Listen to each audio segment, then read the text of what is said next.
Moja kati ya taarifa tulizonazo hapa Banzana Media ni pamoja na taarifa zinazomhusu kijana Brighton Dunia ambaye ni mwanasanaa kwenye kitengo cha uigizaji kutokea hapa kambini Nyarugusu.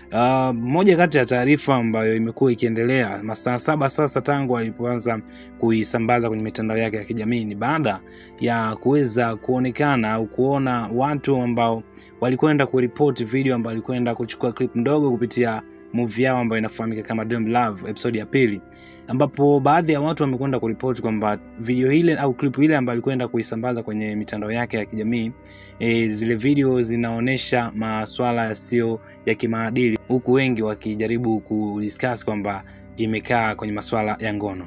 Of course bwana mshikaji alionekana kuhuzunishwa sana na kutokufurahishwa na kile kitendo ambacho watu au mtu ambaye alikwenda kuripoti ile video kuwa haiko kimaadili, na baadaye kuweza kuandika baadhi ya maneno ambayo alikwenda kuyashare kwenye ukurasa wake wa Facebook, ambapo maneno haya yalikuwa yanasomeka hivi: ni baada tu ya kufikisha milioni 8.6. I say najuta kwa nini siku screenshot, na sikufanya hivyo kwa kuwa niliamini siku hii lazima nifikishe 10 million views, yani afikisha watazamaji milioni 10 kwa siku hii, ila wabaya wangu waliniona muda sana. Sema mimi najikubali, kwa maana hata ukinifanyia mabaya kiasi gani hayawezi kuzuia mzunguko wa dunia. Leo umeniweka kushoto kwa kuwa wewe upo kulia, haya bado inazunguka, tusubiri tuone. Lakini hakuishia hapo. Mwamba aliendelea kusema kwamba kwa nini watu mna wivu na maendeleo ya watu wengine?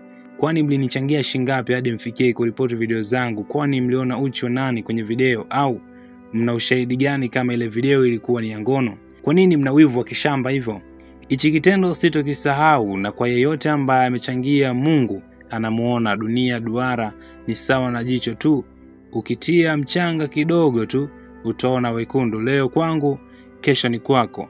Alikwenda kushare screenshot pia ambayo baada ya maelekezo kutoka kwa Facebook, ambapo walikwenda kumuelekeza kwamba video hii imeonekana kuwa ipo kwenye masuala ambayo si ya kimaadili, na maana ni video ya ngono, imekuwa ikishakiwa kwa design hiyo.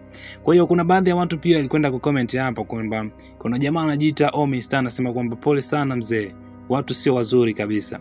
Pia kuna mshikaji anajiita Jibaba Akeldo anasema kaka, pambana tu, achana nao, hawana kitu, ni chuki tu. Kaka, sisi ambao tunakufuatilia unaweza sana.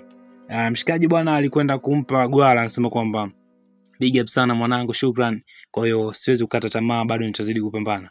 Sasa nataka nikuachie video hapo ambacho kimekwenda kuripotiwa kwenye Facebook na watu au mtu ambaye aliiona, pengine labda kuvutiwa na kile kitu ambacho nikifanya, na pengine labda ni hater wake au watu ambao wasompenda ambao walikwenda kuripoti video ile. So mimi nataka nikuachie video clip iweze kucheza hapo, lakini pia uweze ku drop down comment yako kwamba wewe unatazama vipi hii video, kwamba kweli washikaji ambao walikwenda kuripoti ile video kwenye ukurasa wake wa Facebook kwamba imekaa kwenye masuala ya kingonongono, je, walifanya jambo sahihi aidha na kwaje? So nataka nisikie mawazo yako hapo.